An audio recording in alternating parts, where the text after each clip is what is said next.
If you want to understand what Pakistan is doing right now, don't start with speeches. Start with the clock. Because the moment a regional power pushes for a new round of US-Iran peace negotiations during an active war cycle, it's rarely about peace as a moral concept. It's about stopping a chain reaction before it crosses a threshold where nobody can control it anymore. Quick check before we go deeper. Do you think Pakistan is making a genuine mediation play, or just trying to manage pressure and buy time? Comment one word: mediation or messaging. I'll pin the strongest answer. Al Jazeera frames it like this: Iran war live. Pakistan in a push for a new round of US-Iran peace negotiations. And that wording matters. War live means the situation is fast, emotional, and vulnerable to miscalculation. New round implies prior channels either stalled, failed, or weren't enough for what's happening now. And Pakistan in a push means Islamabad believes it has both the access and the incentive to intervene before the next escalation step becomes irreversible. Now pair that with the title, US-Iran talks again. Pakistan's surprise push could decide the next 48 hours. That 48 hours isn't a prophecy. It's a decision window, a window where signals can still be interpreted as messages instead of triggers, where a hotline call can still prevent an interception, where a backchannel can still produce a face-saving pause instead of a public humiliation.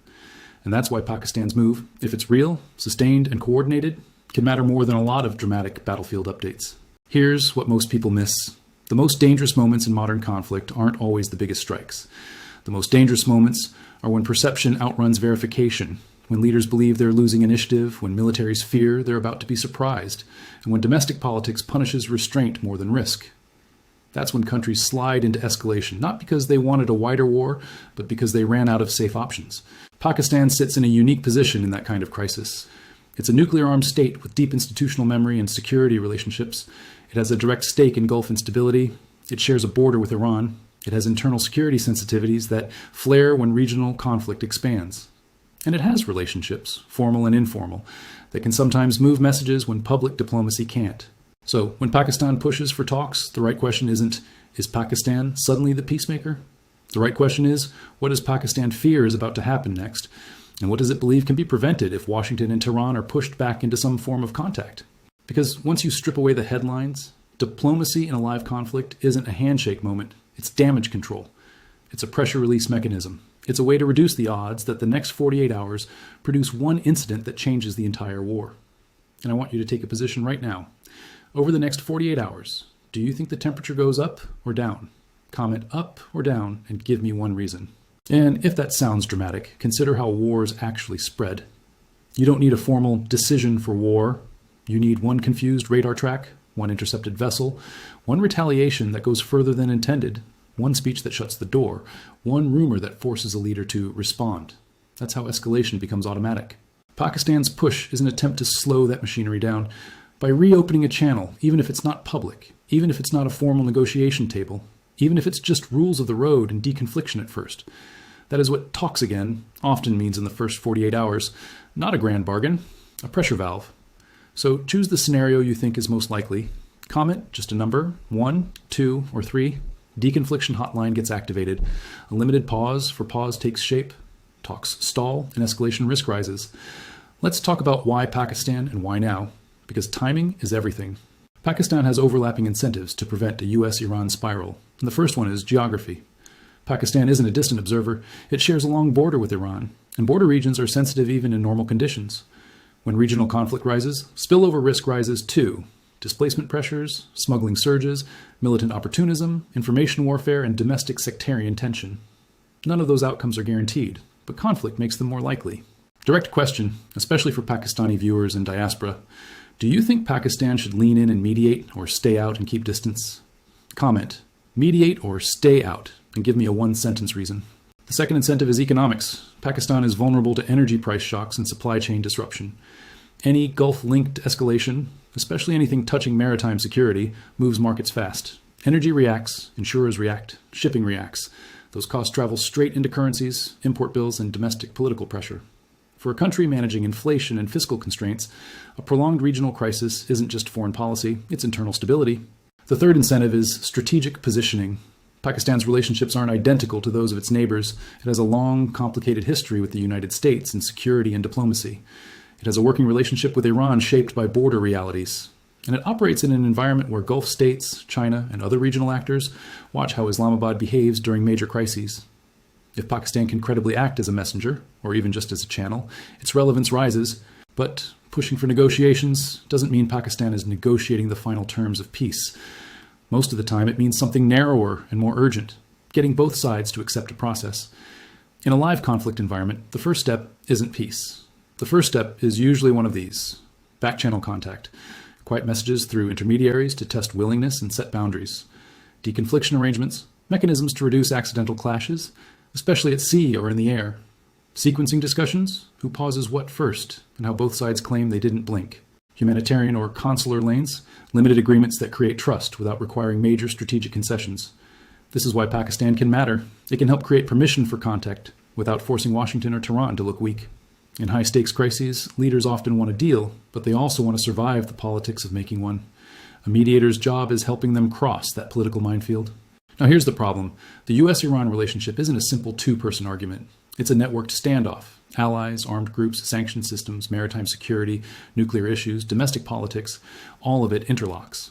That's why talks so often collapse, because each side wants one conversation to solve 5 different conflicts at the same time.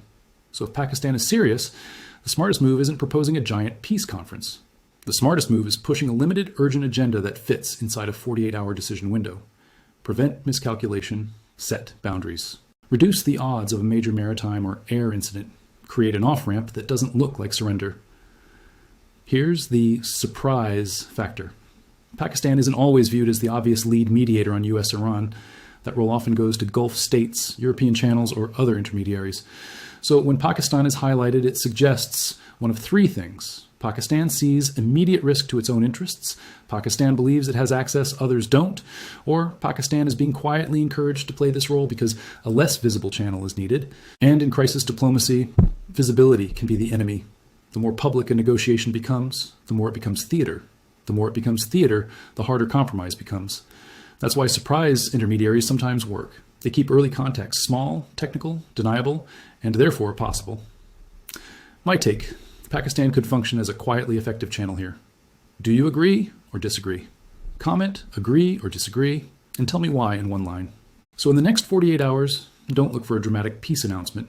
Look for smaller signs, a change in tone, acknowledgement that channels are open, a pause in the most escalatory rhetoric, or a shift from absolute language to conditional language. That's where mediation shows up first. Not in treaties, but in reduced temperature. Now let's get to what determines whether this matters. What can realistically happen in 48 hours, and what can't. A full US-Iran settlement in 48 hours is fantasy. The issues are too deep, the political constraints are too heavy, and trust is too low.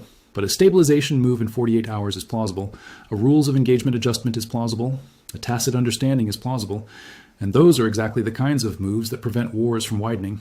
So here are the 3 most likely pathways Pakistan is trying to trigger, and what each one would look like. Pathway 1, deconfliction first, the stop accidental escalation track. This is the most achievable because it doesn't require either side to surrender anything publicly.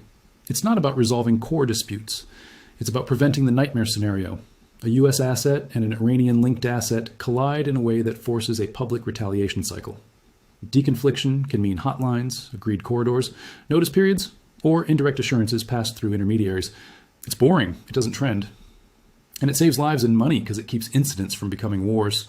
If Pakistan is pushing this track, the message to both sides is basically, you don't have to agree on the big stuff. You just have to agree not to stumble into something irreversible. Pathway 2, limited pause for pause, the face-saving freeze track. This is where Pakistan tries to get both sides to accept a short pause. Not a ceasefire, not surrender, not a peace deal, just a temporary reduction in the actions most likely to trigger retaliation. These arrangements are often packaged as humanitarian windows, operational pauses, or restraint commitments, because the language avoids the word concession. This is where the 48-hour window becomes real. Pause for pause deals either happen quickly or they don't happen at all, because once a major incident occurs, politics hardens. Pathway 3, broader negotiation reentry, the talks about talks track. This is the most politically complex, but still possible. Agreeing on a venue, a channel, a mediator framework, and a basic agenda, it's not a deal, it's permission for a process. If Pakistan can help both sides save face while restarting a process, it can slow the conflict's momentum. Now here's the danger. Mediation attempts can fail, and when they fail publicly, they can actually accelerate escalation. If leaders feel embarrassed, boxed in, or accused of weakness, they sometimes compensate with force. That's why successful mediation often looks quiet, incremental, and technical at first. So what's the most likely outcome if Pakistan's push has traction? A short-term stabilization mechanism, not a final agreement. And what's the most likely outcome if it fails? A continued war-live environment where each side reads the other's moves in the worst possible way, especially if maritime activity, air operations, or proxy dynamics stay active. There's also a fourth scenario people don't talk about enough: mediation as a stalling tool. Sometimes talks restart not to end conflict, but to manage it, buy time, reposition, reduce market panic, split alliances. That doesn't mean talks are meaningless. It means you judge them by behavioral change, not by announcements. So here are the signals. The Pakistan initiative is gaining traction. Less maximum intensity rhetoric, fewer no-compromise statements, more conditional language, a shift from public threats to quieter messaging, a decrease in operational tempo in the most sensitive domains, especially maritime and air. And here are the signals it's failing. Officials publicly dismiss mediation. Rhetoric becomes absolutist. New conditions appear that are designed to be rejected. Escalatory actions continue uninterrupted while talks are floated. In other words, the next 48 hours aren't about whether the word talks appears in headlines. They're about whether the temperature is deliberately lowered or whether talks are just cover while everyone prepares for the next round. Now I want your best strategic answer. If you were advising leadership right now, what's the one step you'd take in the next 24 hours to reduce miscalculation? Comment. My one step. I'll pin the smartest responses. Here's what you should watch over the next 48 hours if you want to know whether Pakistan's push is shaping reality or just shaping headlines. First, watch language. Real diplomatic movement doesn't sound dramatic. It sounds cautious. It sounds procedural. You start hearing phrases like channels, technical discussions, framework, confidence building, coordination, avoiding misunderstandings. And when that language replaces red lines, retaliation, unacceptable, it's a sign pressure is moving toward control. Second, watch intermediaries. When mediation is real, multiple actors begin echoing the possibility of dialogue in carefully aligned language. Not identical, but compatible.